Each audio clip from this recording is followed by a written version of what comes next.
We left home at 3 o'clock in the morning for a 2-day on-site research at the municipal marine waters of Barubo. We need to document the activities at the fish landing at the Lisay Bay area, Barubo, Surigao del Sur. Fishermen and fish peddlers are already waiting for motorboats to come, which are loaded with fish, mostly bulinaw or dilis from sombreros. We are there observing. Most of us are curious of their activities that morning. While waiting, we have the chance to talk during the conversation of some fishermen taking coffee at a small store near the fish landing area. Different stories are shared, especially by the older ones who have longer experience in fishing. Most of them could not help assert their disappointments of the decreasing fish catch. Na may alternative dapat nga paginabuhi ko sa panahon nga. Oh, dili namang tay ko ani una na. Kinahanglan nga sa dili pa baning period. Kailan ba maningkamot sa turok adlaw.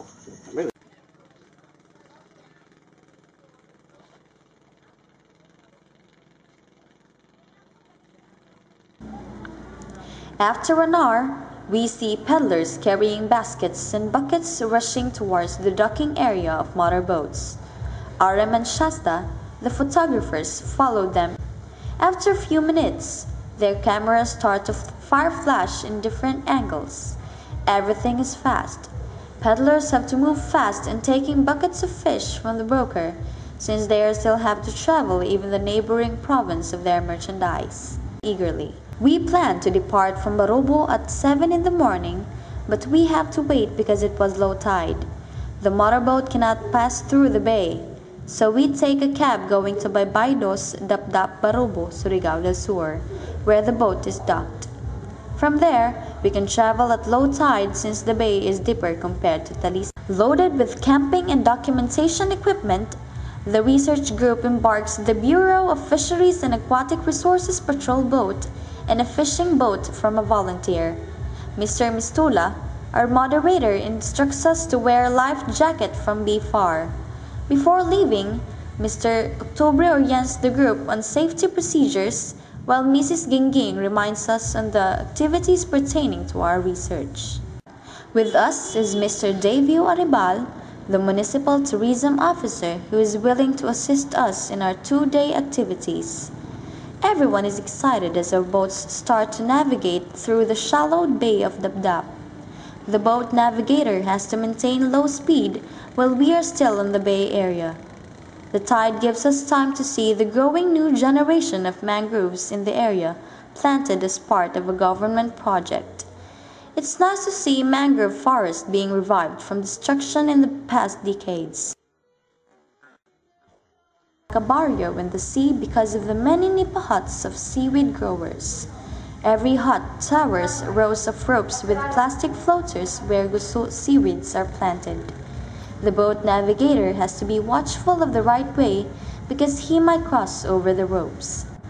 From a distance, the area looks like this is the 165-hectare mariculture park of Barubo, which gives livelihood to the local fisher folks of coastal barangays. These sophisticated fish cages for bangus and siganid culture are established by investors from Agusan del Sur and Butuan City. Every one of us are eager to witness the facility caretakers as they feed the thousands of bangus.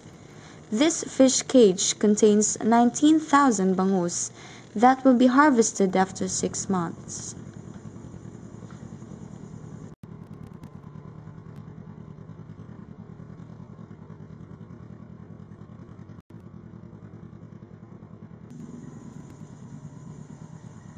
Then we hop to the fish cage of the Barubo local fisher folks, supervised by the BFAR. LGU employees take care of the production which yield for the local market.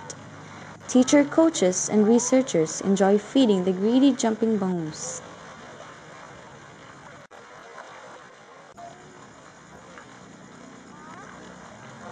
Everyone is excited to visit Gabgan Island nearby. The water looks inviting for a swim. We head towards the opposite side of the island. It's very refreshing there. Amazingly, we are all facing the Pacific Ocean, as the graceful waves dance beneath. At the distance, a canter boat passed by. It is a huge fishing vessel powered by a truck engine. It heads towards the Pacific Ocean to catch blue marlin tunas. They will be roaming around the deep sea for more than a week.